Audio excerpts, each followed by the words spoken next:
নিজের ঘরে আশ্রে পড়ল ইরানে ধ্বংসযজ্ঞ চালানো আমেরিকার দানব বি-52 বোমারু বিমান।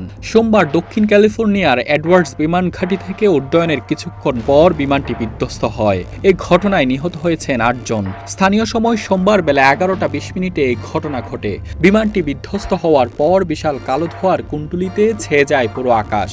বিধ্বস্ত হওয়ার পর থেকেই বিমানটি নিয়ে হচ্ছে বেশ আলোচনা সমালোচনা। কেউ বলছেন যুদ্ধ বিমানটি অনেক পুরনো, আবার কেউ বলছেন এখনও বেশ ভালোই সক্ষম। চলুন জেনে নেওয়া যাক কি আছে আমেরিকার এই যুদ্ধ বিমানে। আধুনিক সামরিক ইতিহাসের অন্যতম সফল এবং দীর্ঘজীবী যুদ্ধবিমান বোয়িং বি-52 স্ট্র্যাটোফোর্ট্রেস ১৯৫৫ সালে আমেরিকার বিমান বাহিনীতে প্রথম অন্তর্ভুক্ত হওয়ার পর থেকেই আজ পর্যন্ত এই ভারী স্ট্র্যাটেজিক বোমারু বিমানটি বিশ্বজুড়ে আমেরিকার সামরিক শক্তির অন্যতম স্তম্ভ হিসেবে নিজের অবস্থান ধরে রেখেছে। বিশাল আকৃতি এবং ধ্বংসাত্মক ক্ষমতার কারণে সামরিক মহলে বিমানটি দ্য বাফ নামে বিশেষভাবে পরিচিত। বি-52 বিমানটি মূলত একটি দূরপাল্লার ভারী বোমারু বিমান, যা একই সাথে সাধারণ এবং পারমাণবিক অস্ত্র বহনে সক্ষম। ৮টি শক্তিশালী টার্বোফ্যান ইঞ্জিন চালিত এই বিমানটি ঘন্টায় সর্বোচ্চ ৬৫০ মাইল গতিতে উঠতে পারে। বিমানটির মূল শক্তি হল এর অবিশ্বাস্য জ্বালানি ধারণ ক্ষমতা এবং পাল্লা।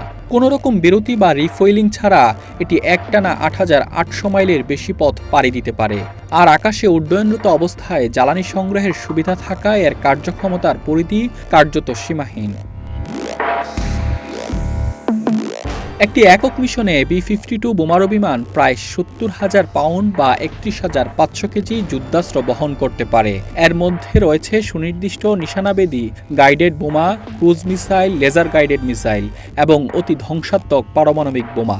যে কোনো বৈরী আবহাওয়ার মধ্যে অত্যন্ত নিখুঁতভাবে শত্রুর ঘাঁটিতে আঘাত হানতে এই বিমানের জুরিমেলা ভার। সাধারণত ৫ জন দক্ষ ক্রু এই বিমানটি পরিচালনা করেন। তাদের মধ্যে একজন কমান্ডার, একজন পাইলট, একজন রাডার নেভিগেটর এবং একজন ইলেকট্রনিক ওয়ারফেয়ার অফিসার থাকেন।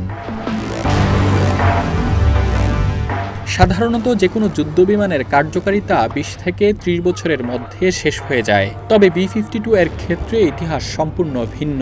গত ৭০ বছর ধরে স্নায়ুযুদ্ধ, ভিয়েতনাম যুদ্ধ, উপসাগরীয় যুদ্ধ থেকে শুরু করে মধ্যপ্রাচ্যের সন্ত্রাসবিরোধী অভিযান, সবখানেই এই বিমানটি আমেরিকার বিমান বাহিনীর অগ্রভাগেই ছিল।